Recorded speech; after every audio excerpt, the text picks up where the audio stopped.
Australian team competing, Australian casters, hey, like we'll pick up. But we reached out to NA, we reached out to EU, we reached out to Asia, we reached out everywhere, left on fucking scene every step of the way. Not one person responded. I think I paid like $300 for someone to make this like custom show reel for me and Komodo to go to a person who requested it inside the circle, and they didn't even fucking reply. We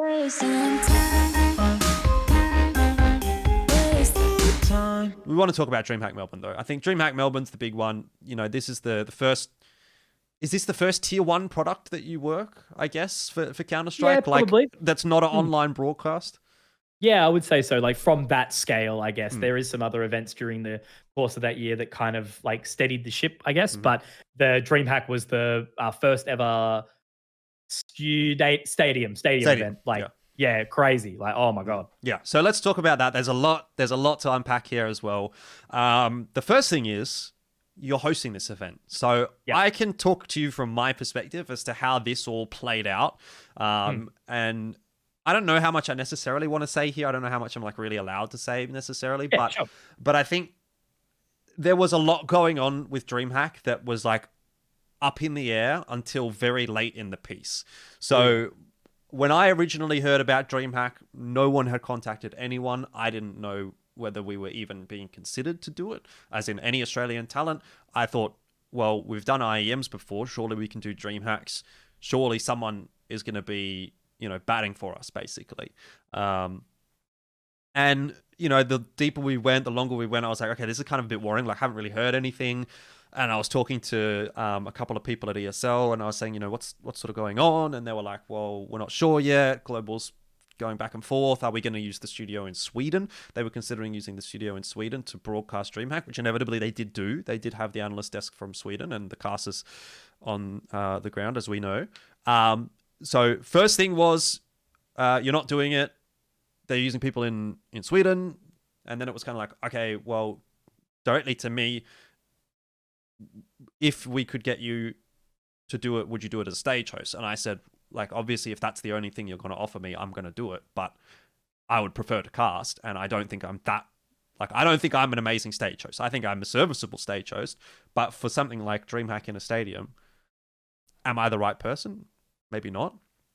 Maybe I could be with practice. But anyway, so that was the conversation. And then it went back to, okay, now we're probably going to send you guys to Sweden. There was a period where I thought I was going to go to Sweden to cast this event. And I was like, that just does not make any sense, because I'm going to go and fly to the other side of the 30 world. hours to work overnight on a broadcast from... Anyway, whatever.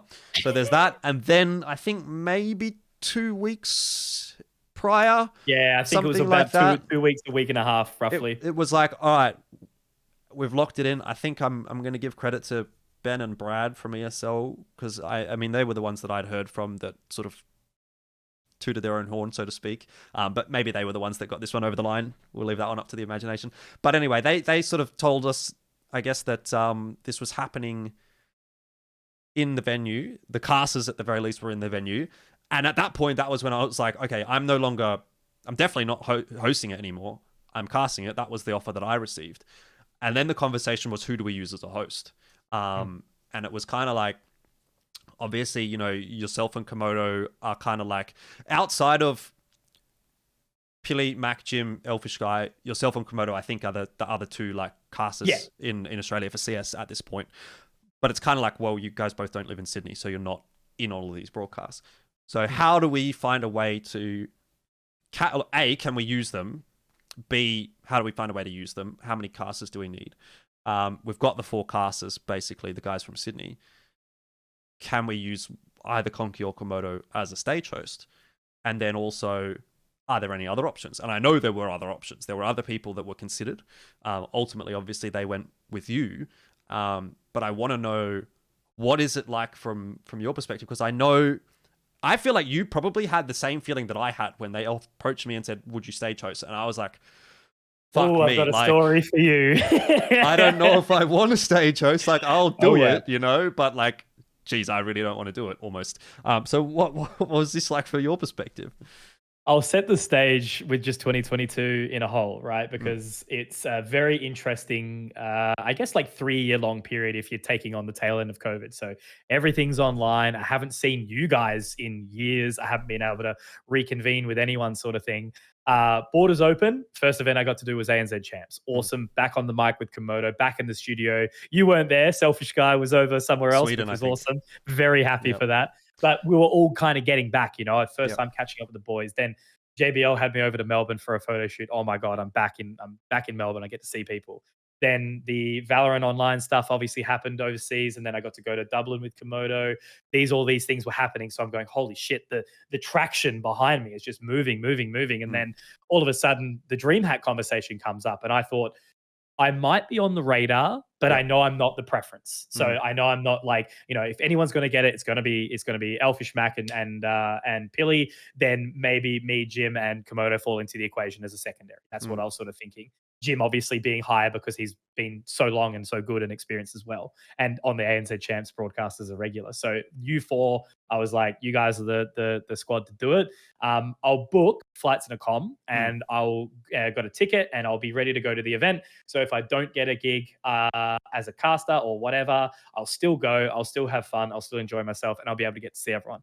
And then it was very much that waiting game. So Mac made a comment alluding to me. He goes, just keep your hands ready to go, like, sort of thing. Like, keep your gun, finger on the finger. Trigger on the finger, yeah. Finger on the trigger. Yeah. Maybe finger on the trigger. That's the one. Finger on the pulse, whatever. Yep. And then we're waiting, not hearing anything. Very similar to you. Then, kind of get brought into the rumor potentially that going to be run out of Sweden, and then that Ben was fighting for us and all this kind of stuff. So I'm streaming, and I check my emails. Don't know why I had the temptation to check my emails. The head of ESL Global has an email in my inbox. Conky, we want you to stage host. And I was like, floored. Like, I muted the stream. I said, guys, I got to go for a sec. Muted the stream, walk into my bedroom to see Emily, and I just go, I got asked to be fucking stage host. Like, stage host for Dreamhack Melbourne, Rod Laver Arena, in front of a crowd. I've never done this before. I'm terrified. Go to speak to my housemate, who he knows CS, but he's not like up to speed with it currently. So he knows like the people who gauge my services obviously for it. And he's like, holy fuck, like, well, you got to say yes. So like immediately I send off an email saying, not done this before. I'm really excited. I'm really anxious, but I think we can crush this, and I think we can do a really, really good job. Then boils down over the next 2 weeks or week and a half or whatever it was before we got booked and to go over. I already had the leave booked. I already had the flights booked and everything. So we go over, and the anxiety fest begins, basically. Like, it was a really interesting moment because as you sort of go, right, it's like when I was doing it, even prior to the build-up, when I was doing this event and being the stage host, I go, is this my career as a caster over, basically? Yeah, and I think that's a very real scary prospect, actually, especially knowing as well that you did end up doing Road to Rio, which we can talk about in a little bit as well. Yeah. But I think we're sort of, I can relate to a lot of what you say in this, because I feel like I've had these same thoughts. And for me, it's desk hosting. I've done a lot of desk hosting, and I'm thinking, if I desk host too much, do I become the desk host guy? And that's it. And you're thinking, if I stage host so much, do I become the stage host guy? But if I don't stage host, do I even get the job? That's the other thing. Yeah, and I think like there's so much more opportunity in stage host, right? Because who is there? There is, you've obviously got Banks, who's doing really, really well, and then I guess Heku's doing some like sideline stuff and that kind of thing, and then you've got OJ Borg, who does usually the bigger studio events, kind of bigger stadium events, kind of thing. But there's not many people that really do it. And if I managed to break down that wall, funnily enough, I actually spoke to Banks to get advice prior to doing Dreamhack. It was a very, very daunting sort of moment of, is this the pivot where I move away from casting indefinitely? Yeah. And then you also think to yourself, like, is that necessarily a bad thing? Like, maybe casting is what I want to do. Maybe that is my ultimate number one goal. But is it necessarily so bad if I'm, in my case, if I'm like the desk host guy, like, and I get all that regular work and I'm like the lock-in for every single show? It's like, am I disappointed with that? Yeah. Probably not. Maybe not. maybe not. But anyway, I also want to talk about just how you prepared yourself, because and maybe not necessarily from the mental side, because we can get into that a little bit later on as well. There's a whole section I want to talk about that. But like preparing yourself not only to like talk to the players and like learn the research and all that, learn the storylines and do the research and that kind of thing, but also basically learning how to stage host, because you go from, I think, almost never having stage hosted before, probably never having stage hosted before, to stage hosting Dreamhack in Rod Laver Arena. So how do you go about that? You said you talked to Banks a little bit. Was there anyone else that sort of helped you? And how did you sort of work through all of this in the, 2 weeks that you had to sort of figure out basically how to be a stage host? It was like less too, because I was so stressed about getting like work stuff sorted that I was like, all right, I've got to get into this. And basically all I did was like, I was up late watching old events. Like I was watching some of the majors. Mainly the thing that I was most nervous about was opening the show, right? Because like once the show is open, the eyes are taken off you to a degree. And then now all I need to do is like make sure I'm paying attention to the game. So I've got decent enough questions for the players and that. And I'll get to the crowd interviews in a little bit, because that was a completely different thing that I didn't even expect. So obviously when it comes to stage host capacity, it's your understanding that you're meant to build the hype before the show. And given how early we were starting on that Friday, I didn't know if there was going to even be a crowd. I didn't know how it was going to flow into the stream. A lot of things was like very, very last minute. So I spoke to Banks. He gave me some fantastic pointers. I spoke to Ben as well, Ben Green, because he's done some stuff and he's obviously world experience. And he was very much like, he explained to me kind of the thought process in what it was with hiring me. It's like, he's like, we're taking a really big risk, but I think you can be really good. And I thought Ben didn't like me. So I was like, holy shit. Everyone thinks Ben doesn't like them. Exactly. Yeah. And we had a very nice moment in the hallway where we were kind of walking back off from each other. And he goes, I guess having Aussie talent paid off, right? On this on the Sunday. So it was awesome. I had some really good moments with him. So big shout out to Ben. But so it was very much about prepping for that first moment. So I watched a ton of OJ Borg. And in like obviously speaking with your body language and all that kind of stuff. And also scaling your voice to the crowd too, like the crowd size. Obviously, if there was 10 people in the crowd, I wasn't going to be like, what's up, Rod Laver Arena? Because there's just not many people there. And when I first did the walkout, there was enough of a crowd that I got and then it threw to the mainstream. And that was like, okay, I'm ready. I'm here. And then my first interview was Flames from OG, who's like 19 with ants in his pants. So he was perfect because he gave awesome answers, good English, and built so much confidence. And from then on, I was ready to rock. So during the actual event, I was a little ball of like, as I said, sort of anxiety, just like freaking out the entire time, trying to keep my social battery really, really reserved inside the green room, and just like watching the games, making sure my questions were prepared. And then it came into the thing of interviewing the crowd. Like the start for me was beneficial because I was able to find people I knew who were typically community members. So I think I interviewed like Magnet Brain, Ruffle Co, those kind of guys. Which ultimately built a little bit of confidence enough. So like when Imperial was playing and there was a big Brazilian crowd, I could be, Brazilian crowd, who wants to talk to me? Like, and that was really daunting because taking it back to the time which we spoke about earlier with like the roaming Conky with the legacy at IEM, I was too scared to talk to random people. Whereas after a few segments of half between series crowd interaction with people I knew, I was able to then have the confidence to be like, I want you. So I interviewed like Chinese fans during the Wings Up game, Brazilian fans during Pain and Imperial, some Aussie guy with cork straws on his hat, to play into the Aussie dynamic. And that was, again, terrifying, but really, really rewarding because when you've got your producer, like you remember Axel, like just screaming at you, being like, I need you to do this, I need you to do that. I was like, oh, okay. And then you got to do content, you got to do this. So it was like, if I don't float now, I'm dead. Like, I fucking just have to do it. That's exactly it. Not to mention, I mean, for those that don't know, the added challenge to that broadcast was that there was the production team over in Sweden. As you say, we had Axel, who was on the ground in Sydney, but he in Melbourne, I should say. But he was like the only link that we kind of had to the actual production team. We couldn't talk directly to the producer or like literally anyone. So it was kind of just like, you do this, and hopefully it works. And that's, we had a WhatsApp group, but really we were just going off Axel, and that was very hard to sort of settle this up when you're not able to talk face to face. There was like no way we could talk to any of the analysts, again, outside of just texting them. We couldn't talk to the desk really. I just felt it was a very weird experience, to be honest, for me, like having almost segregated talent teams and then the production team outside of Melbourne as well. So a lot to sort of get used to, obviously, for you doing a new role as well. I think a big challenge, but I thought you did a really good job, especially considering it was your first time. But I mean, you know, that sounds like a backhanded compliment. I actually think genuinely you did a really good job. The funny thing for me though was watching you do the I never told you this yet, but watching you do the rehearsal the night before, I was like, holy shit, he's gonna fuck it.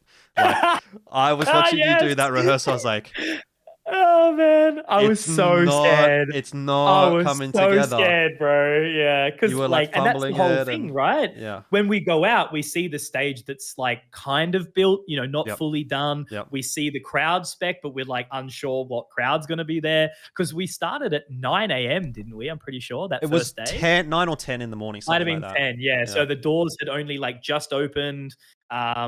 Like that first day was a 16-hour day. I got in at 7 a.m. I think we left the hotel at 6:30 or something like that when we went in. Very early. Hair, makeup, and then we were there. And we were there all fucking day. Like it was huge. But yeah, man, I was shitting myself. Like I was so nervous. And I think I recited because what Ben said was slow the fuck down. Yep. Be calm, be concise, because especially me just as a human, but play-by-play caster, like blah, blah, blah, blah, blah, blah, blah, you know, like I'm trying to get out all this info. So I literally like slowed down my stride as I walked.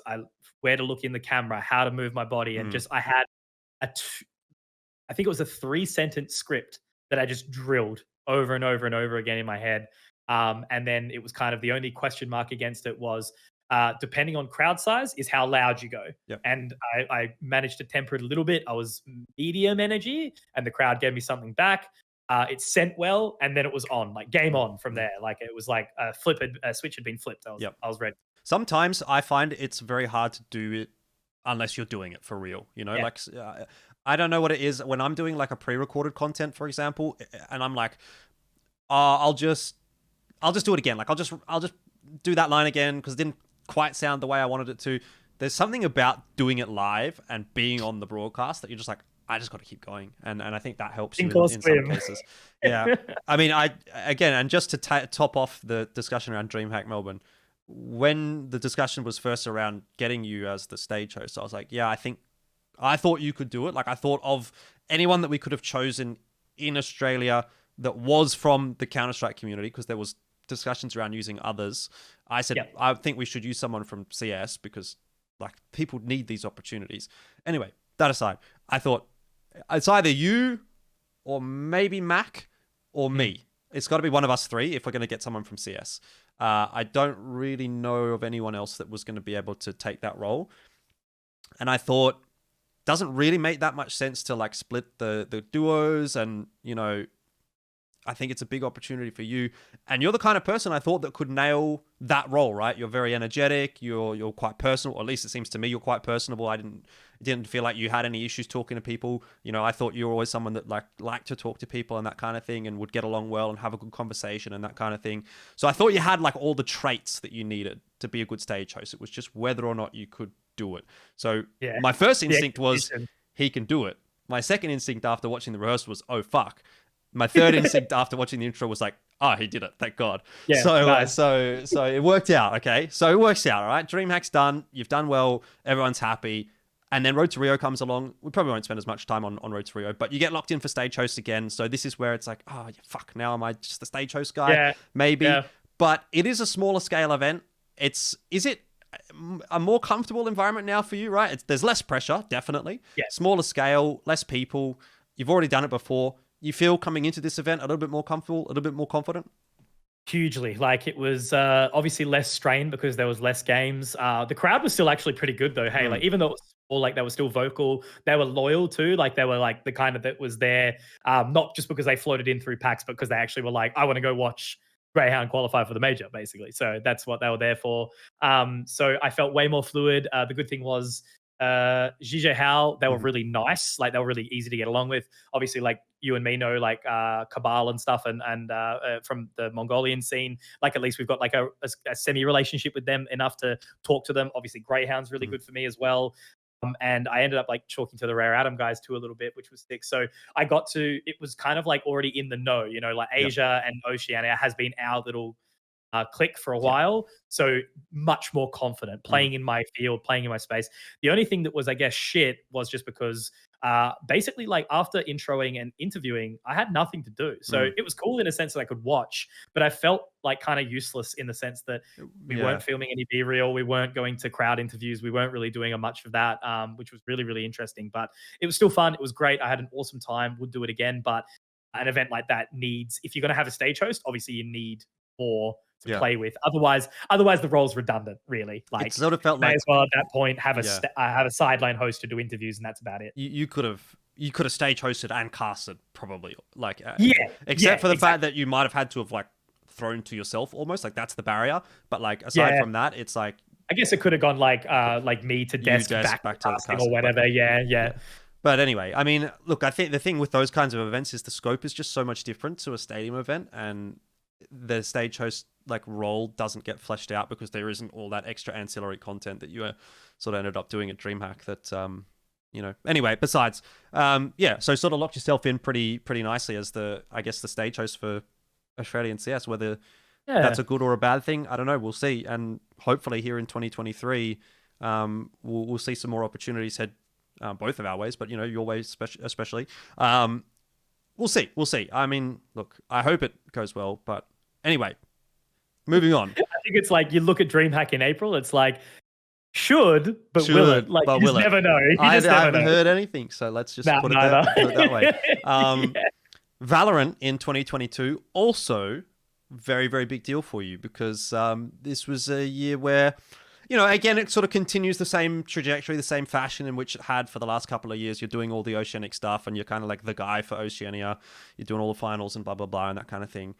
But this is the year where you sort of broke into Asia Pacific as well. And I know this is like a pretty big discussion point for a lot of casters within Oceania in Valorant, is that I don't know what the perception is necessarily within the Valorant community, but for me, I've always sort of perceived myself, by virtue of being an Oceanic caster, a caster in Australia, I'm also part of the greater Asia region.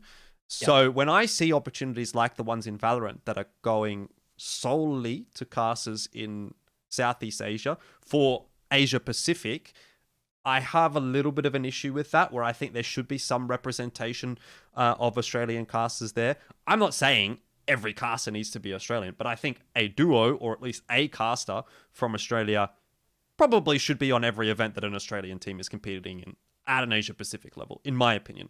Biased, obviously, but that's where I sit. So it's been, 2 years now where you and all the other casters from Australia have been doing Australian broadcasts and, you know, trying to get on the Asia Pacific broadcast, but having been knocked back. So this is the final year where you sort of break through and you did actually manage to get onto the APAC stuff. How did you sort of eventually manage to make that that leap, and how did you get through inevitably, and what was it kind of like? What were the challenges and difficulties of you know, the last couple of years as far as trying to break into Asia Pacific? How was that? Good touching point, I guess, to start it here is, if you guys haven't watched Zeitgeist, make sure you go do the most recent one on the Ivory Tower in Oceania, because you think there's an Ivory Tower in I'll CS. put a link. Hi, fucking guys. There is an Ivory Tower in Riot games, like as Hysterics very much got to allude to, right? If you think it's hard to get a gig in any other title, holy shit, Valorant and League are just fucking impossible, because the whole thing is, right, it's like very much that sort of inner circle, and there was a bit of, I guess, misconception in some ways of how people think it works, because they're like, why don't you just reach out? It's like, don't you think we've been doing that for like the whole time? Basically, the second Oceania started to move off a little bit, and there was like, you know, international pathways to a degree. They might have been a bit shit, but there was international pathways. We're like, okay, Australian team competing, Australian casters, hey, like we'll pick up. But we reached out to NA, we reached out to EU, we reached out to Asia, we reached out everywhere, left on fucking scene every step of the way. Not one person responded. I think I paid like $300 for someone to make this like custom show reel for me and Komodo to go to a person who requested it inside the circle, and they didn't even fucking reply. I won't say who that was, and it wasn't in a region that we like, so whatever. But it was just nasty. Like, you couldn't get a gig at all. So the way it ended up coming through was a little bit convoluted. What it was meant to originally be was a caster swap. So a Oceania representative was going to go to wider APAC or Greater Asia, basically, and then we were meant to get some Asian casters into Australia. So it was meant to be like, a role swap, to kind of do like a little internship, I guess you could say, to test out the other region. As far as I'm aware, I don't know the details of it so much, but Asia went, no, too hard. We don't want to do that because we don't know the Oceanic teams. And I said, well, that's a bit counterintuitive. Casters, casters. That's what I heard. So let me clarify here as well, and put a bit more context, at least from what I heard. Yeah, sure. Some of those casters said they didn't want to do it, and therefore that kind of killed the swap. Correct. But what the issue with that was, because they didn't know the Aussie teams, but the issue with that was they would then go on to cast the Aussie teams at the playoffs events. Correct. So that's where that was a bit like, okay, that's kind of weird. Why? Whatever. It was shit. So that was stage 1 of 2022, I think it was. So that was meant to happen. We were meant to have a caster swap, and obviously that was either going to be me and Komodo or Mac and Pilly. Didn't really matter. We were the two duos that were kind of on the loop for that. And there might have even been more opportunity for a bit more of a split, but it just never happened. But then some certain LPL staff, which bat for us hard in the background, managed to get us a opportunity through Mineski, I think it was, to get on that APAC VCT stage 2. So me and Komodo got that, which like total chance. Like I feel a bit shit because it is, when you're fighting against your own mates for a role, it is really rough, but that's just the bloodbath that is trying to get these casting gigs when there's not many roles, right? So me and Komodo got approached. We managed to get it, and literally all we could do, we couldn't get anyone else on the board, was we just had to make sure that we crushed it. Because if finally Aussies get onto the shores, it's like, all right, now if they do a good job, hopefully that'll send some eyes back from other places. And that's exactly what happened. So we got the gig, and originally we were meant to only be on for, I think, like the group stages or something like that. We weren't even meant to be doing the playoffs. But we did really well. They put us on the playoffs, and then during the course of that, here we get to the real spicy. They put us on the grand final, which pissed off some Filipino casters. You ruined a whole man's career in one fell swoop. Literally, and I didn't even tweet at him. That was the worst part. So what happened there? What the fuck was that all about? Yeah, so I had no idea who he was, just to give in. So there's I believe, former caster. I think he was actually retired at the time of this as well. So it wasn't like this was the causation, I don't believe. But we basically got the gig to do the grand final and had not announced it. Like we'd been told by Riot that they wanted us on the grand final, but we weren't allowed to release that information until it came out.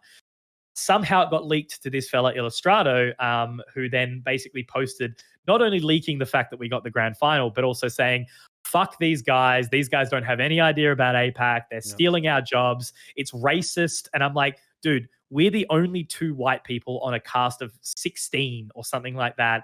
And we've never had a gig before this. Like, we didn't ask for it. Like, it wasn't like, hey guys, can we do the grand final? Like, they asked to put us on there. So he basically exploded, and thankfully pretty much 99% of the community had our side and backed us up. But basically especially poor Komodo, because like I've had some, big gigs already by this time where I was like excited to announce, but this was Komodo's like big dog, this was his first like real big one. So to have his big news leaked by some guy that fucking hated us for no reason when we never even knew who he was pretty rough. So that was a bit shit, but we did really well. And before we actually went live with the grand final, Komodo calls me on a working afternoon, freaking the fuck out. He says, check your emails. Have an email from Riot staff. Hey, we want you to come to do the LCQ in Dublin. And it was just like, holy shit. Like, the doors have opened, boys. We've made it to Gates to the ivory tower. Riot shores. Yeah, correct. Yeah.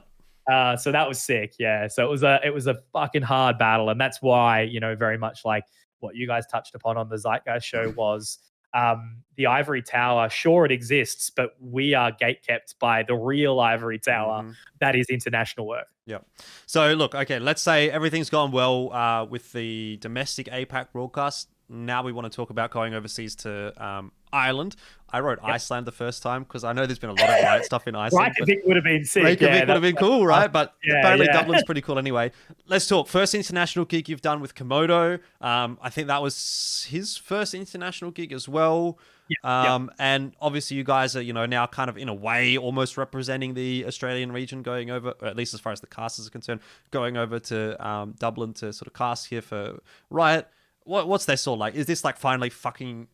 We've made it, like we've sort of made it. All this blood, sweat, and tears, everything we've gone through for the last 2.5 years, COVID, bullshit, oceanic pay, blah, blah, blah, blah, blah. Everything. Did this make it worth it?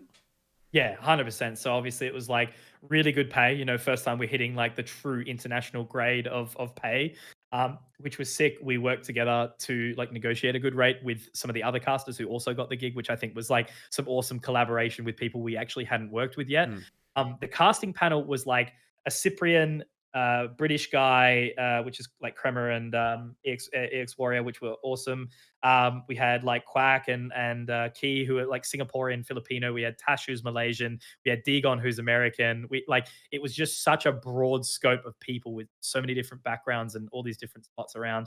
And that was incredible to have that. And then on top of that, not only we got to go to a fucking Riot facility. We're in the big house where the Beerhead project out of Project Striker, which is a project that they're working on. So it was an old nightclub in a suburb called Sword, which is just down the road from Dublin, near the airport. So they basically have done it. So they got one Project Striker, I think they want to have in EU, which is this one in Dublin, one Project Striker in, I think, San Francisco, I think. I'm not sure 100%. So then they've got an NA base, and then they want to get one in Asia as well, which I'm unsure. So that's the whole thing, to have 3 of these like tier 1 broadcast studios. They're incredible. Like being in the facility was sick. And then being with the Riot staff who actually rock up to work in the Riot office for the day, and that's their full-time job. Getting to meet all those people was...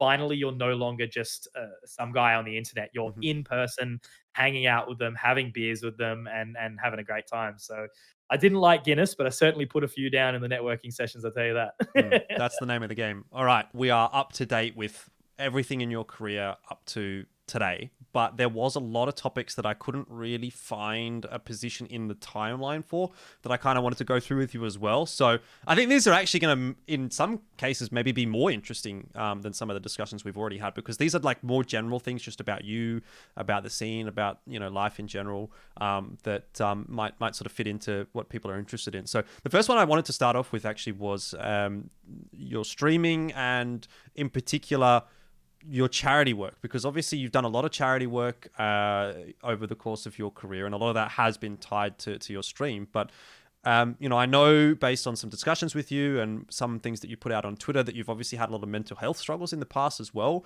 And I kind of wanted to know, how big of a deal is that for you in your day-to-day life, and how big of an influence has that been kind of on prompting you to do these charity streams and all this sort of stuff?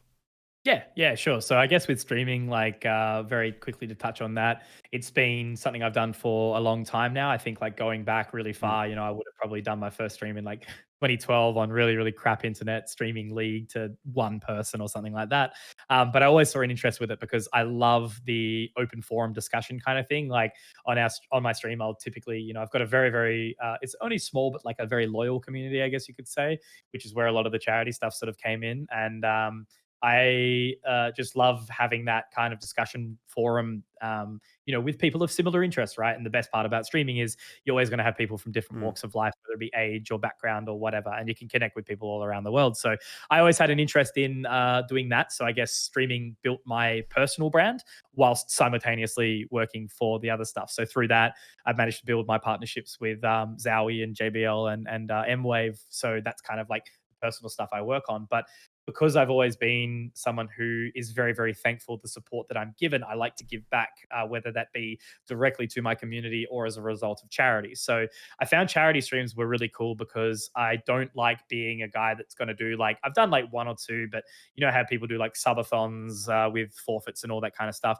that benefits directly the streamer, where I guess I technically, given with my position and stuff, I don't need the money, I suppose. So it's more if I'm going to do stuff like that and do forfeits and have fun with a big stream, I want that to go to somewhere that needs it much more than myself. So mental health has been a big one. I think the first stream that we did, a charity stream, we raised about $3,000 and it went to the Cat Haven and a dog refuge here in WA. So that was kind of like a cool starting point. And I thought, geez, there's actually some cool things here. And yeah, due to my personal experiences, mental health charities have always been a big focus. So we've raised roughly, I think, primarily to Beyond Blue, we've raised about $15,000, I think it is. And then we've also sent some to the Black Dog Institute. This is over the course of about 3 or so years. And the streaming was mainly during the time of COVID because, when you can't go out and do anything, I literally like finish work and work was quiet too, because obviously every other business is struggling with COVID as well. So literally all I kind of did was just stream and watch anime, I guess, during that time. So but yeah, touching that back, why mental health is really important to me personally. So I'm a survivor of 2 attempts, one in 2011 and one in 2013, I believe it was. During high school wasn't a very good time for me personally, and I basically had like this girlfriend, and during school, finished school, we split, and then she made it her job kind of to try and take all my friends away from me after we split. So I had a very rough first year out of school, which was the 2011 time. And one time at a party, I got really angry, like nothing violent or anything like that, but I felt like people saw a really dark side to me. So I basically, as a result of that, thankfully still here today, and but managed to kind of re-get some grounds, went to saw a therapist, and kind of got back on track with family and some other stuff like that. Namely, my biggest issue has always been around anxiety as opposed to depression. I've not really been super plagued by depression, but basically over the last 2013 was another dark spot, which this one I won't go into more specifically because it involved one aggressor of a person that I used to work with. And basically the only reason he backed down is because I had to try and get a restraining order against him. The news of that got out. He stopped, obviously. But yeah, it was a very just shit house time that I don't look back on. However, the reflection for me is that like I kind of aggressed it a little bit as well. So it was very much about that self-learning and being like, man, you just need to fucking grow up. So I stepped away from the Call of Duty space, which I mentioned was very toxic. That had a big impact on it because I know we're going to talk about Twitter potentially a little bit later, but it was very you think like people are online now. Like back then it was terminally online. Like everything was done through Skype and Twitter and all that kind of stuff because it was pre-Discord. So that just had the shittest effect on my mental health. And then I kind of started to get a bit more stability. I started working in insurance and had a full-time job. And I split off with a long-term girlfriend and kind of found myself a little bit more, backed myself a little bit more. Therapy was fantastic. And in the last few years, I haven't really been plagued with anything. I was on antidepressants about 4 years ago, I think it was, due to a life circumstance that I got through. And now I'm totally dry of it. Haven't been to therapy in a while, but I credit that a big part to my beautiful girlfriend, who big supporter of mine, and my family's great. And a lot of the success that I've had with my mental health recovery has been about reestablishing or cutting off shit friendships that you don't need and that pull you down, reestablishing good connections with friends that actually give a shit about you, and rekindling sort of some love with my family as well. That was a big one too. So that's really, really helped keep me grounded, and also kind of getting away from this like grind set, like that everyone kind of talks about nowadays. I was so burnt out, man, like so burnt out. Basically coming home from a full day at work and then trying to stream until 12 o'clock and then getting up and doing it all over again. Yeah. So I've done the hard yakka now and I can ease off the pedal a little. That is actually something I wanted to talk about in a second. But I also I wanted to ask you what, because you mentioned you'd sort of been getting on top of it in the last couple of years. I wanted to sort of ask what had helped with that. You've obviously sort of touched on that. And it's kind of good to see that that's kind of coming good, right? It seems like everything's going well for you, and work wise, life wise, esports wise, and it's really good to see. But I think it's also nice that you're able to, I think, in a sense, not give back necessarily, because you're not owing anyone or anything like that. Yeah. But you've had these experiences, and it's good to sort of talk to people and help people else, other people that maybe are struggling with that. And I think it's really noble as a pursuit, because for me, I feel like I've had a fairly privileged life in that respect, that I've not gone through anything like that. So I do respect, people in your position. But one thing that particularly interested me as a caster, and, someone that I don't think I have anxiety or anything like that, but I have like nervousness and qualms and stuff about doing certain things. When you say you have anxiety, and you mentioned sort of depression, anxiety, but I'm particularly interested in how that actually affects your talent work, because I look at that and I think these are two things that don't go together, right? If you're someone that's anxious about talking to people, meeting people, you have depression and this kind of thing. Again, I got to say, from the experience of someone who doesn't struggle with this, I look at that and I say, this, how does that make sense? Because it seems like going and being on show, right, having this personality, and being in front of the lights and blah blah blah.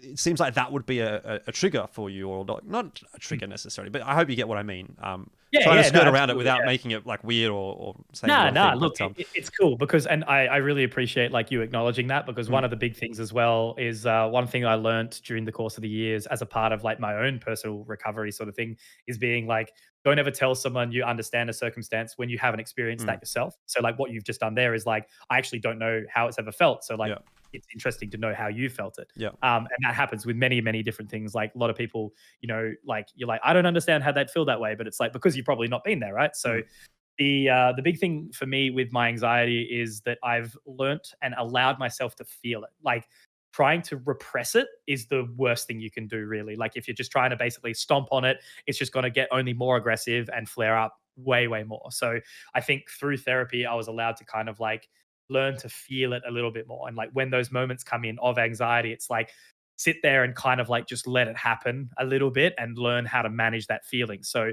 anxiety a lot of the time gets confused with excitement. So typically, you have anxiety building up to something that is really big in your life, whether it be something that is like has a lot of pressure around it. So perfect example is Dreamhack, right? First thing first, I fucking hate flying. So that's already like one thing. Like I get very anxious on the plane. The turbulence just crushes me, which is very, very catch-22 given how much we fly now. So especially being from Perth. So, but it's about feeling that. So like, being on the plane and allowing myself to kind of like relinquish that control. It's like, I'm not in control. That's okay. That sort of thing. So that's one sort of way I deal with that. But getting to Dreamhack was like, basically the entire time between being on stage, I was like sitting in the green room, just in like a shell, just in silence, not talking to anyone, not going out and engaging with the crowd, just like reserving my social battery as much as possible, just keeping as cool, calm, and collected as I can. I think I threw up once on the first day, like to just getting, the nerves and that kind of thing. But it's very much like riding that wave, like using that feeling to kind of drive you forward, being like because the ecstasy that I felt, especially the biggest one was you remember the last series, the grand final between Pain and Imperial? It was quite dragged out a little bit. Like was it going to go 3 maps? Who was going to win? Wasn't really sure, and I wasn't sure like who was going to win, because like Pain was up and comer young Brazil team. Like okay, that's one narrative. Imperial, the gatekeepers, that's another narrative. So I've got this like anxiety about shit. Who's going to win? How's it going to go? And leading that final map of Overpass, I think it was in the final map. I honestly can't recall. I think it was Dust 2, but I can't. Might have been Dust 2. I remember anyway. I was sitting in the pit, right like below the stage with Mac, and I'm just like having a fucking panic attack. Like I'm literally shitting myself, because I know that whenever the game finally finishes, I get to walk up on that stage, do my little spiel. You've got another big fucking moment, right? The big moments for the stage show started. The show open and the trophy lift. That's right. And with the trophy lift, there was the CO2 that had to go off, the confetti that had to go off. So there was all these factors, and you only have one chance, like one shot at getting this scene right. You fuck it. You fuck it. So I had all this nerves about that. And I walked up, like literally my legs like shaking as I've walked up. I've got the team over. I've started to manage to get that thing of feeling it again, like being like, these guys feel the exact same way as I do, right? Like they're in front of a stage, in front of thousands of people, probably shitting themselves, but they're so excited because they've just won 50 grand and a trophy against fucking Imperial, right? Like, so I rode the wave, and like the second I said, give it up for Pain Gaming, and then it goes camera pan out, I walk away. it was just like, oh, like holy I've done it. fuck, like I've done it, and Yeah. the all the anxiety was worth it for that feeling, Yeah. basically. So not suppressing it, not allowing it to take over my life, because it's just like, again, man, like, there's so many things that stop us from doing what we love or what excites us or what entertains us, and fear, anxiety is a big part of that. And learning to understand that if I just let that stop me from doing shit, I won't be able to do it, and I will You'll be able never to miss grow. out. Yeah. Exactly. Yeah, yeah, and that's been a huge thing. So, my role, obviously, I guess, in a day to day is effectively sales. So I've got to learn to break down the wall, talk to people I've never talked to before, understand their business and how they operate. And the lead into that is usually quite an anxious feeling, but it's also because it's like, at the result, if you win that new client, you develop your career, you get paid more, you do all these things. It's like, it's only a good thing. So you've kind of got to, feel it, work through it, and but the biggest thing I think I found was, especially like men's mental health, like growing up as a teenage boy and everything, like, depression isn't real, bloody don't talk about it, be tough, yada Man yada. up, etc. So yeah, correct. And I think it's super important to feel in front of your good mates, and that's where I went back to before, talking about having a good support network and friends that will pull you up when you're being a dickhead and that kind of stuff. So yeah. Well, I mean, I think if it's anything, I would say when we were doing DreamHack, I didn't really notice necessarily that you were like struggling or anything like that. It seemed like you were like really, sort of taking to it like a duck to water. I mean, you did mention, I think at one point you're like, "Fuck, guys, I'm really nervous about this." But like beyond that, it was like, you seemed totally normal, and it seemed like you were doing a really good job. So, I mean, that aside, I think people obviously do or should really appreciate what you're able to do, maybe more than others, considering the circumstances. But we'll move on from that, and toward greener pastures, maybe. We did sort of briefly touch on your streaming a little bit earlier, but I wanted to ask a couple of questions about that. You do stream, I think, semi-regularly, not all the time. You sort of seem to be on every couple of nights here and there. I mean, I'm not a very, very regular stream viewer of yours, but I see you're going live tweets and stuff like that. But like, I wanted to know, like, what's actually the goal or the plan with it? Like, is it just something that you do because you enjoy it, or do you want to maybe have that as a fallback at some point? Like, let's say talent work doesn't work out. Do you want to have the stream to sort of fall back on? What's actually the long-term kind of goal with streaming? Yeah, I think like before the casting kind of started to become a thing, I did want to be a streamer. Like, I thought that was really cool, to be able to play games. And I'm by trade, I feel like a bit of an entertainer. I like to be, I used to like be a bit of a class clown, like try to be funny and all that kind of stuff. So I think it's just a really, really cool platform, as again I mentioned earlier, to like engage with just people that are similar to yourselves, that you'd never would really sort of connect with in other places. And I got to build up my stream quite a bit through the MDL stuff. So, obviously there's only got to be people that only want to watch you for your casting. But then you eventually get some level of trickle over.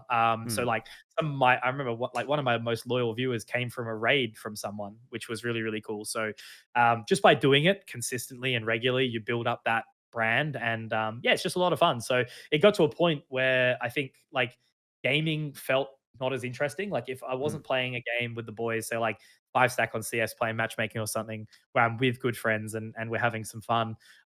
If I was just playing a solo game or a single player game, whatever it was, if I didn't have this chat, I was bored, like I didn't have that interaction. So I guess I thrive off the social element a little bit, and you're in control, right? Like it's your stream, you're driving the ship. So yeah, I love that. And I think, it's always good to kind of fall back on like a little bit.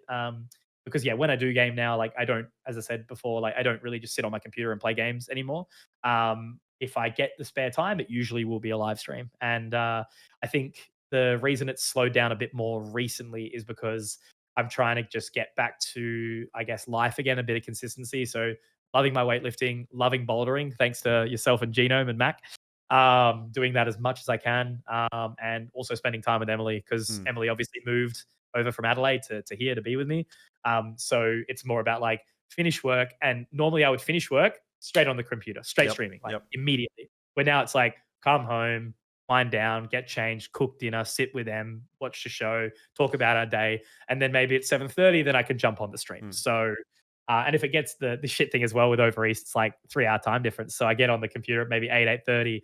Everyone's already in bed. So it's Yeah, just like, yeah. oh, whatever. Well, I won't worry too I much. kind of wanted to touch on that a little bit because, like, I know from my life, like, I feel like I've got a lot going on, right? When I've got casting work. I mean, see, this is where it's like, again, I've got like a little bit of privilege, right? I say work, I mean casting. Okay, so I have Hey, it's work. still work, man. It I've is got still a work. dog. I've got a girlfriend. I just feel like I've got all these responsibilities, all these things that I need to be doing. So I wanted to know, how do you actually have time to stream? Because, like, I find myself going, I wouldn't mind streaming here and there, but, like, what's the point? I can't really commit to a regular schedule. It feels like it's really hard to juggle. So I tend not to stream. Like, I don't stream a lot, and when I do, it's very irregular. So I wanted to know, how do you actually juggle it with, like, with your work? So you have work on top of casting, on top of having a girlfriend. So how does that all sort of come together? It feels like, you must never stop.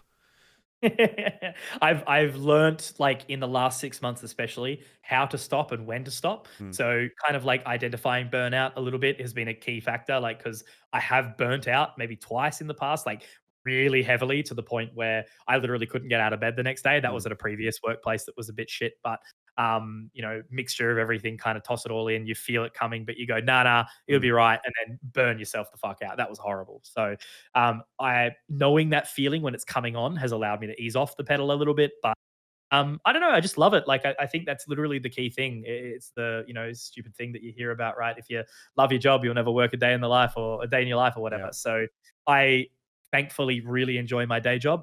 It's a great office with great people who all are relatively like-minded. I love streaming. Like, I love the feeling I get out of it, and being able to engage with people, and potentially maybe having a little impact on some others' life in some sort of way. And yeah, just like, again, being able to find that time and not putting too much pressure on myself for it. Because, like you mentioned, obviously, if you basically, like, the rule of thumb is, unless you have a relatively consistent schedule, you're not going to build an audience so much. So that is one thing that makes it a little daunting, because it's like, what's the point with going live? But I think I just don't fucking care, really, like, in that regard. Like, I just love it. So if I get an opportunity to go live, I'll go live, and try to have a bit of fun with it. So yeah, streaming's just always been fun to me. I've never I've never relied on it or had to have it for whatever reason. So it's only ever been utilized as like a secondary tool, or a bonus for me. All right. Well, final question that I have then on streaming, and this one's an interesting one because you seem like someone who's quite business savvy, right? You've got this business conk. What is it? Business conk persona. Yeah. It's on the topic of sponsors, right? You seem to have a lot of, like, brands that you work with, right? I think, was it M-Wave at the beginning, and Zowie, and you've obviously got JBL as well at the moment that you do a lot of work with. So I just look at you and I say, how have you managed to sort of cultivate all of these sponsors? Because I think, again, you're not the, how do I say this in a nice way? You're not like the typical streamer. Do you know what I mean? Like, you're not someone that's 5 days a week streaming. I can guarantee these hours. I can do this. I can do this. I can do this. So how have you actually managed to develop this relationship with all of these brands, as well as you have? Yeah, so it's all been networking. Like, 100% of it has been networking. So M-Wave, I think, was the one that I approached first, probably either first or second. Those two were very similar timed. Zowie was 100% through Extremesland. So meeting the guys, building my brand with them, and basically, like, showing them, hey, I can do what you need as a business for you, as a tournament organizer in this circumstance, and a caster. But also, I can do some stuff for you personally as well. So I've managed to work in a relationship for them, where obviously they send me gear and equipment, and constantly, like, bring me up to date with all the newest stuff. As a trade-off of being able to, share their stuff over socials and do reviews on their equipment and all that kind of stuff. So that's been really, really cool. So again, finding the people, building the network with them, and also showing them that you're not a fucking weirdo, really. Like, being able to, the best thing was, it's a low bar, isn't it? It is, but, like, I guess that's a lot of people, right? Like, there are a lot of streamers who are young, super immature, and sure, they're entertaining, they've got a good audience, but they don't know how to sell a product. They don't know how to be easy to deal with from a business perspective. Because if you're a little shit influencer that never rocks up to meetings on time, doesn't know how to, engage, doesn't want to either, like, feels like, ugh, I got to make this video on this thing. Like, you got to want to do it as well. So Zowie was the first one. M-Wave's another thing. So M-Wave supplies me with my PC. That's on a kind of an agreement. That's gone up and down a little bit lately, just because my main contact has moved elsewhere, but I'll rekindle with them shortly. And then JBL was like, I genuinely thought JBL was a scam when they reached out to me. Like I was like, there is no way this company this big has reached out. But I met with them on Zoom for the first time. So I've been with them 3 years now. And they reached out to me, which was what blew me away. But they identified me because the way they picked up their talent for JBL Quantum at the first, when they launched in Australia, was they picked 10 people across Australia and New Zealand, and they tried to get people in different spots. So they had, what do they have? They had basically me in esports kind of, Yep. and then we've got like one in creative, one in cosplay, few in gaming. Like they kind of reached out to different elements. So and then this year was like really, really cool because I finally, or last year rather, because I finally got to work with them. So I did the Rocket League at the at PAC with them, which was sick, and we did the photo shoot earlier in the year too. So, but just every single time they reach out to me to do something, like I'm excited. I want to be a part of it. I want to get involved. I want to do the thing. So and they love that, like, and also being able to finally, like, especially just there at PAX just gone, we had a big night out with the JBL team, and it was the most fun. Like, I had such a great night. So yeah, just building those relationships and being someone people want to work with is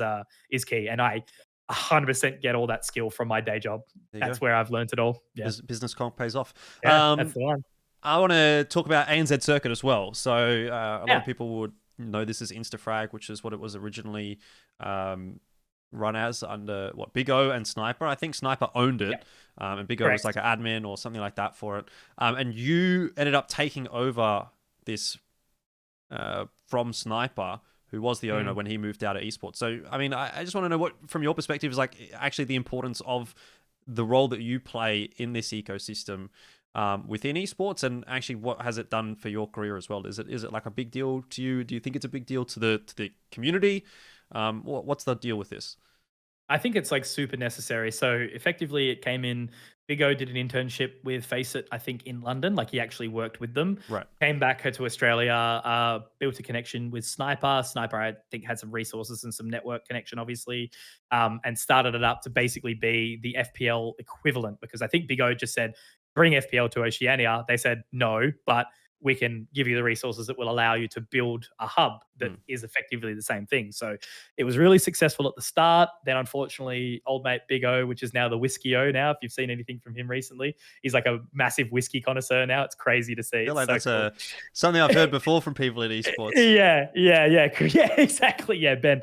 No, so he's completely stepped away from esports. He got too big for his boots. I say that with no criticism at all, but he turned the hub into a league as well, where he was actually running. His idea was an ESL LPL competition, so he wanted to beat the market basically, and by doing so, he unfortunately put the business into a lot of debt. He then left because it was too much for him, understandably. Sniper was very hands off throughout the whole thing, and he kind of just maintained. So Sniper brought me and Panic, I believe it was, in at the time to maintain and kind of just keep the peace, I guess it was.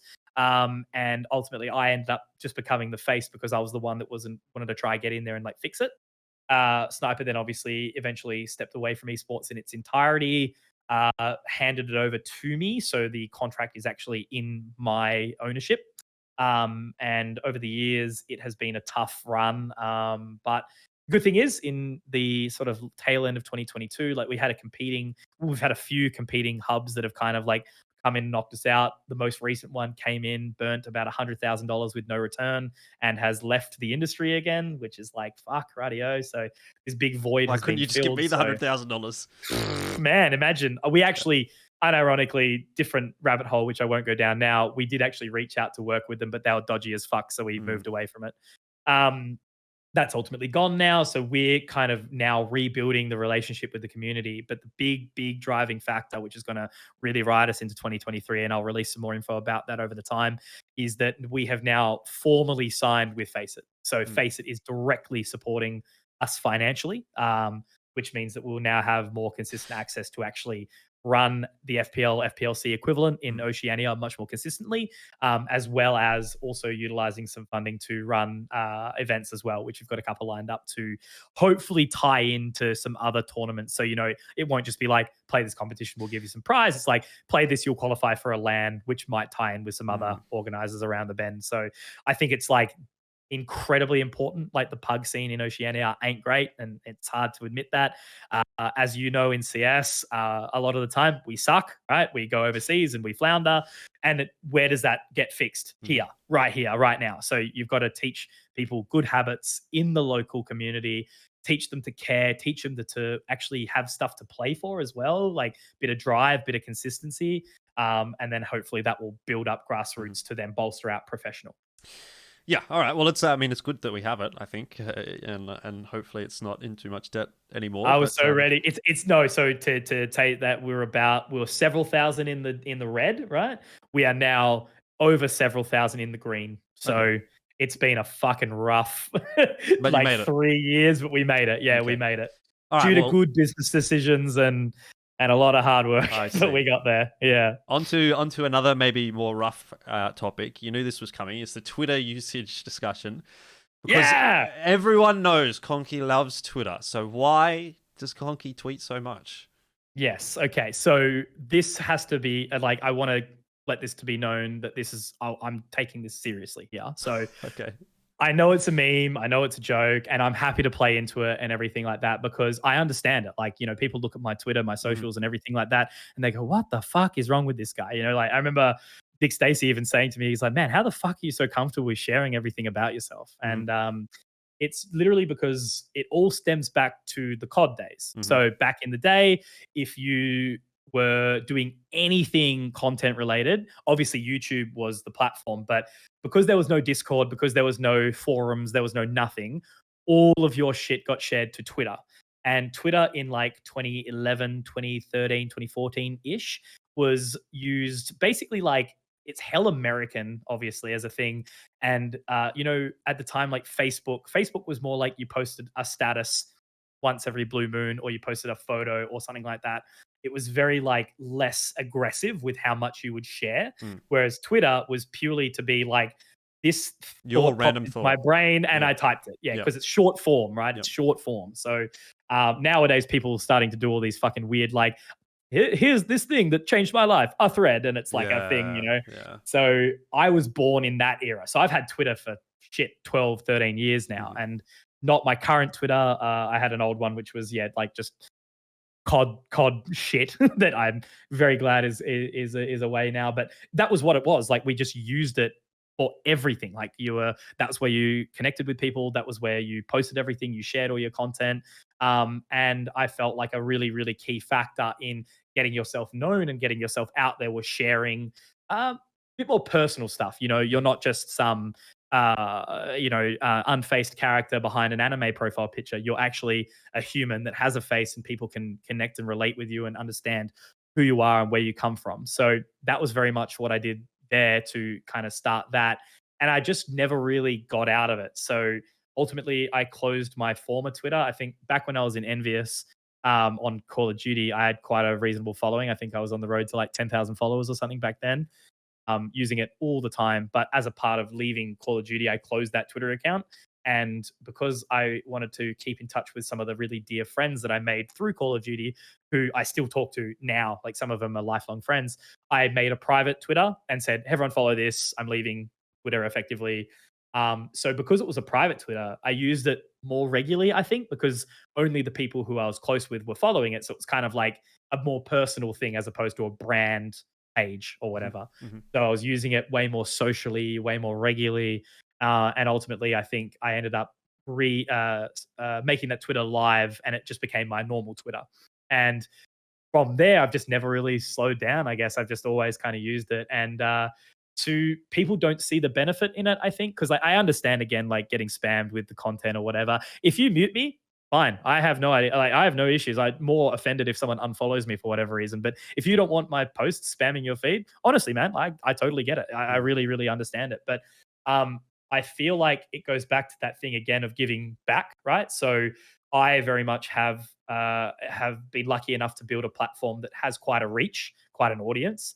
And in so many different spaces too. You know, I still actually have some old connections from COD. I'm in Valorant, I'm in CS, I'm in that sort of stuff. So I see someone share an art piece, retweet that. I see someone ask when this stream's going live, I'll respond to that. I'll see, someone have talk about a giveaway or a future stream or anything, like, I'll reshare that as far and wide as I possibly can, because I want the people who have less of a voice to get that attention, get that vision that they deserve when they're trying to share the things that they work on that they think is really cool. So that's where it all very much comes back down to. It's just like, I think I've completely disassociated it with the fact that, like, people usually do think what they post, or they are much more reserved on what they post. I just don't fucking care. I just post literally whatever comes into my head whenever. I am less aggressive on it now, in a sense that I see shit go up. I still get involved in a little bit of drama here and there potentially. So this is, I actually wanted to lead into this a little bit. Go for it. Take me in. So, because you're heading in that direction anyway, I'm going to say my piece and then have your 2 cents. So this was a specific topic that I wanted to get into, was that you don't seem to shy away from the quote unquote drama on Twitter in some cases. Like, someone will say something that's obviously an inflammatory tweet. The one example that I have here is the guy who was talking about your LPL cast last year. With Jim, where you guys were doing like some dog shit game, 3 maps, obviously kind of phoning it in a little bit, but like, it is what it is with those kinds of shows. Anyway, he's had a go at you, or not directly had a go at you. He's had a go at just general. He's like, can we get some good casters or something like that? It's like, bro, like, what the fuck? That's uncalled for. But anyway, now my personal philosophy with that kind of stuff, and I think anyone that has followed me for a while would recognize that I just completely avoid it. I don't even really get into drama on Twitter. The closest thing I get to drama is like making the odd meme about Ivory Tower when it pops up here and there. And if there's anything that I actually want to address, normally I'll do it in a video like this, and I'll try to do it as a bit more of like a piece of content, right? Cash in on the impressions, whatever that may be. But I always try to avoid the drama on Twitter, whereas I think you're someone that is much more prone to putting in your 2 cents or responding to that drama, or having your say. And even if it doesn't necessarily involve you, I've seen in a couple of cases you've wanted to sort of have your input. So what's sort of your take on that? I mean, I think we both have definitely got different philosophies when it comes to Twitter. So I just want to get your thoughts on that.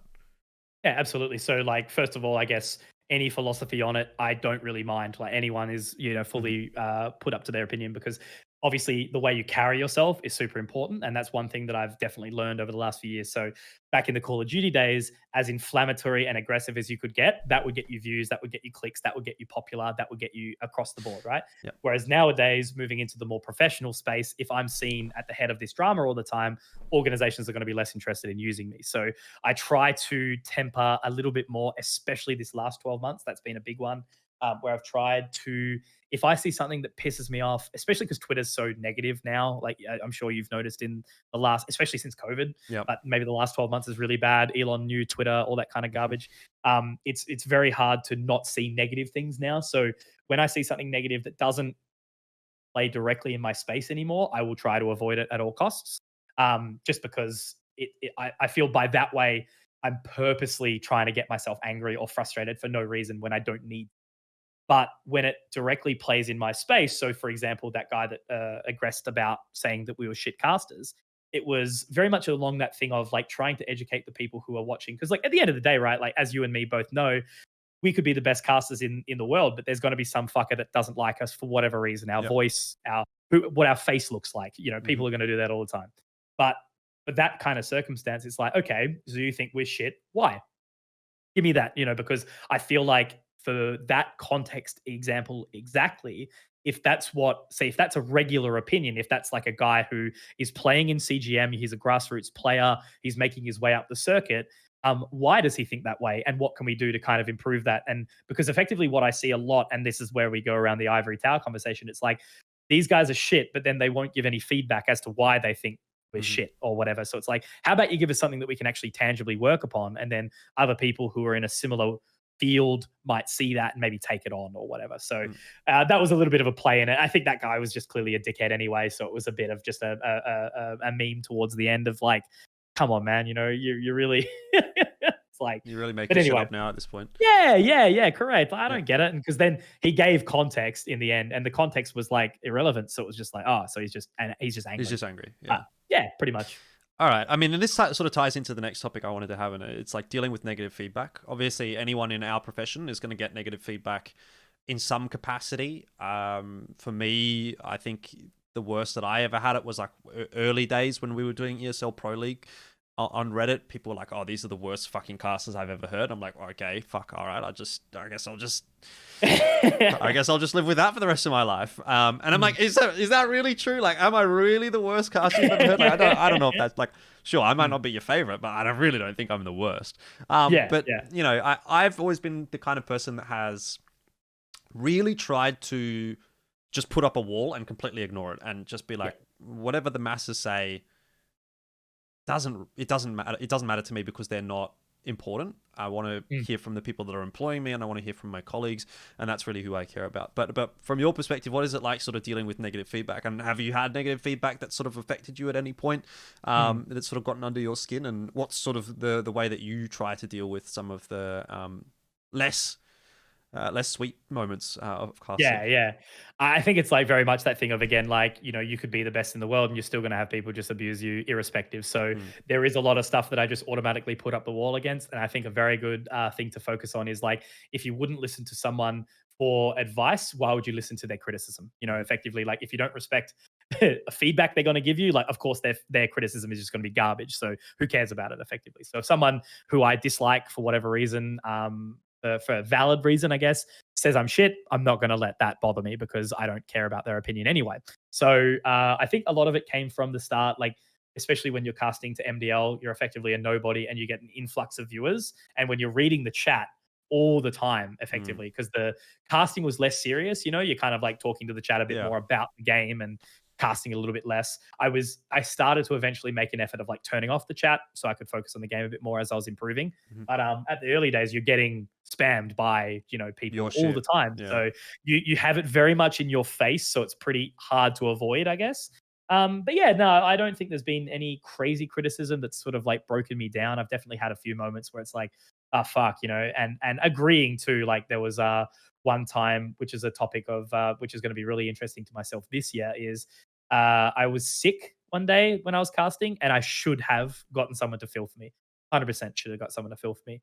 And they were like, you know, why did you even do that? Like, you should have, you know, I think that's really, really kind of disrespectful for you to still take the job because it's maybe beneath you and you don't really care about the quality of the broadcast and all that kind of stuff. And I was like, shit, you know, there is actually some truth to that. Maybe I was a bit complacent and I just didn't really care and I just did the show anyway because I could get paid and all that kind of stuff, where really I should have gone, no, actually I should have given that to someone else. So feedback like that does stick with me a little bit, but I'm pretty good, man. Like I've had every name thrown to me under the sun. Like, you know, I still get people abusing me for being fat and all this kind of garbage that you can never stop, right? Exactly. That's it. Like, right. Yeah. I have, like, I eat like shit. Of course I'm going to be overweight. The like best one I ever got was pencil neck virgin. That's my claim to fame. So I take that one. Stop being so skinny, bro. Like, okay, you can be fat or you can be skinny, but you know, like, fucking, you can't win really at that point. Nah, exactly. So like, I have a feeling it's like, if I, you know, it's like when people get really strong, it's like steroid user or whatever. You know, you're never going to please everyone effectively. So. All right. Well, look, I've got some quick fire questions to close things off. We're pretty much at the end of the conversation, so I don't want to go too in depth on these, but just a few things to sort of close out the interview. Is there any title that you wish you could have casted that you haven't already? Like, what would be, if you could choose one to sort of move into, what would that be? It's interesting, hey, because like CS is, in my opinion, still like the god of esports, right? Like, it's from a spectator perspective, rather, it's just like so entertaining. It's got a relatively low entry level to get into, so like, you know, a non-esports player can eventually pick up on what's going on. It's got a great narrative behind it, so I think we've kind of really lucked into an incredible game there. So I think the only thing that I would maybe be interested in doing is, like, I guess there's some other stuff in like Rocket League and that, which was kind of fun. That was a really cool little entry in, but I guess on that point, like, no regrets. CS is the best and Valorant is less spectator friendly, but a lot of fun. So I think we've kind of really lucked into it, to a good industry. All right.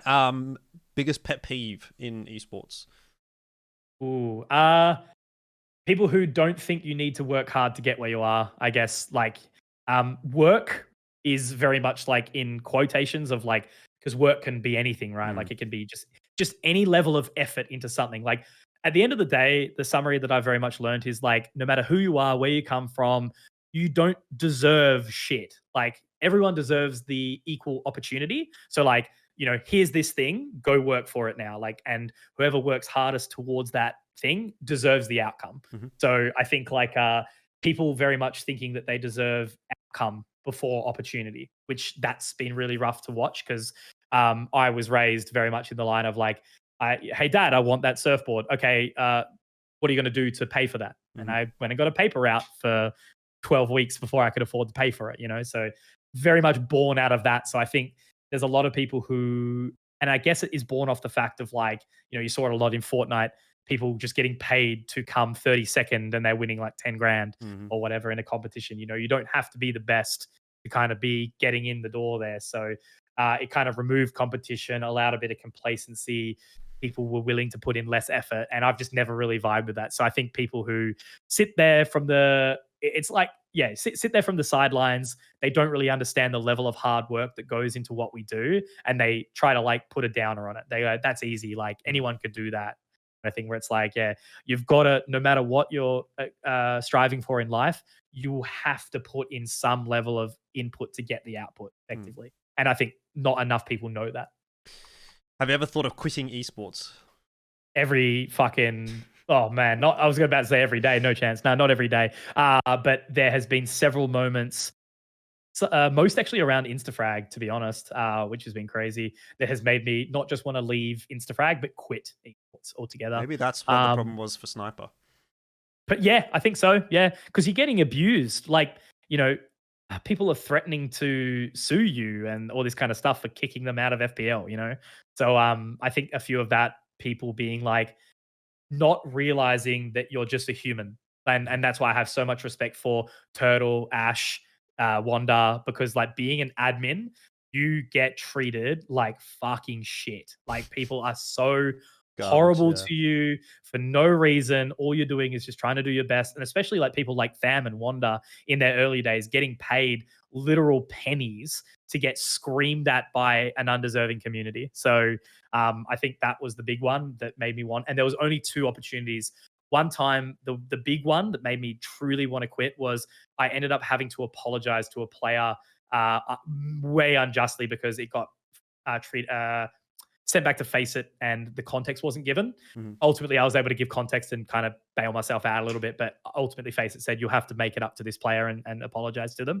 That was like the most like humiliating feeling ever to do that.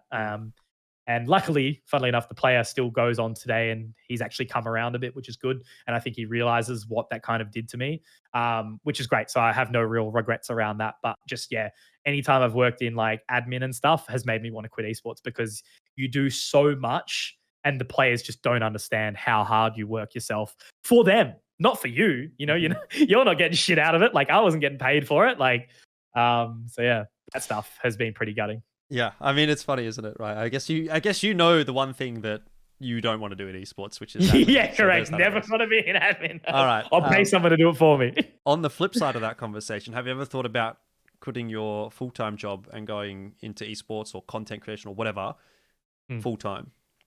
Yes. When Mac and Manic moved to Sydney, I was very close, very, very close to joining them. I think the only thing that put me off a little bit was because others were doing it. I was worried, like, as you spoke about on Zeitgeist, it's like, imagine if you moved and there was still nothing there. You kind of had to move and then wait.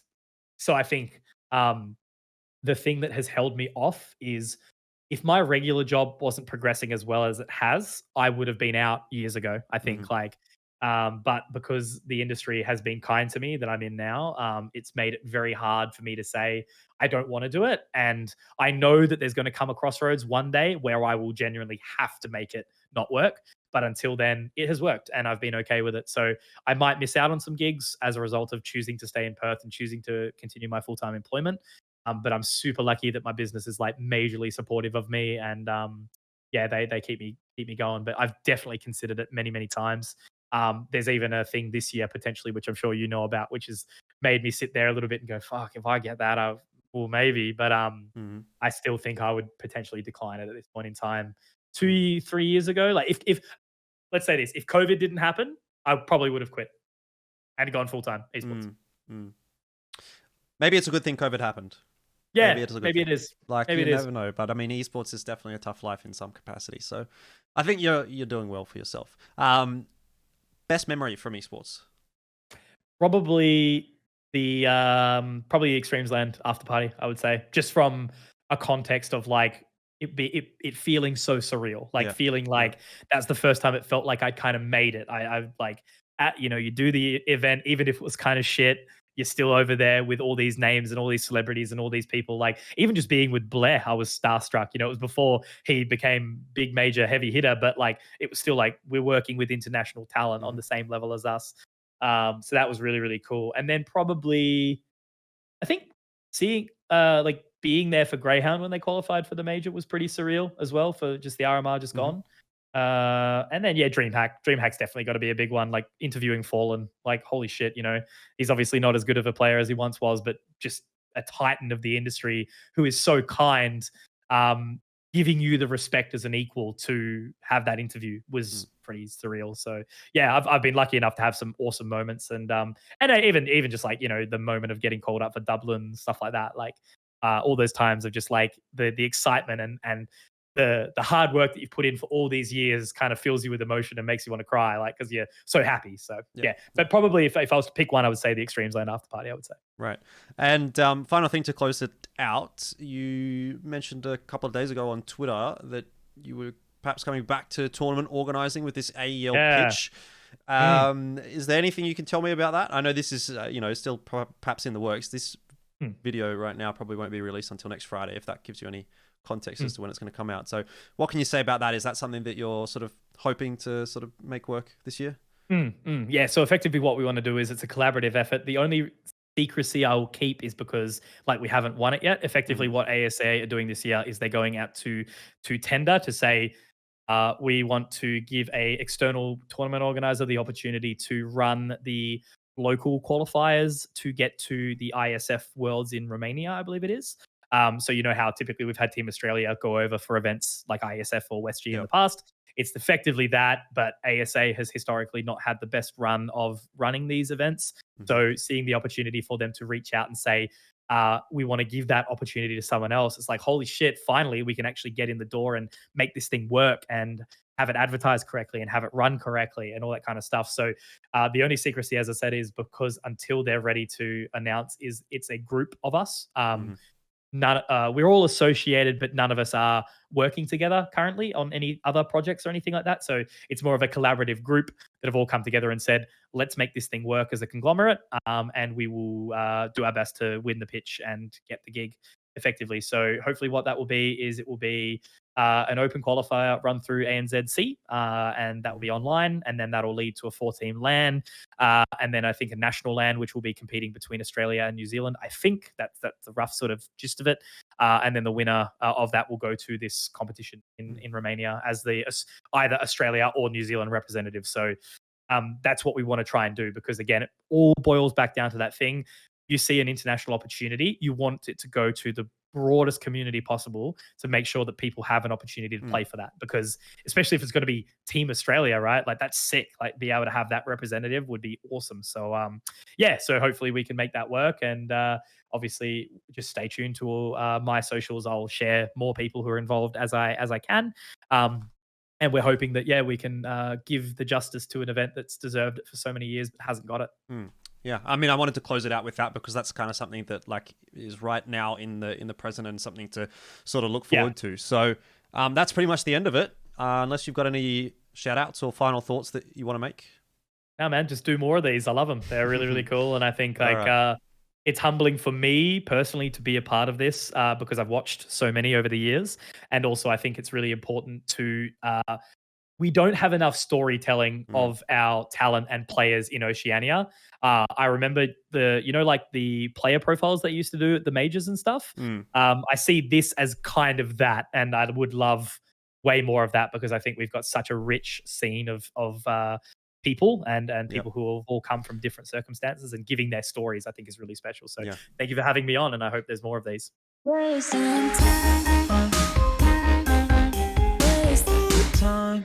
Hi there. If you made it this far and you're enjoying the content, please make sure you subscribe. Or if you really want to go the extra mile, you can support me on buymeacoffee.com/elfishguy. There's a link in the bio.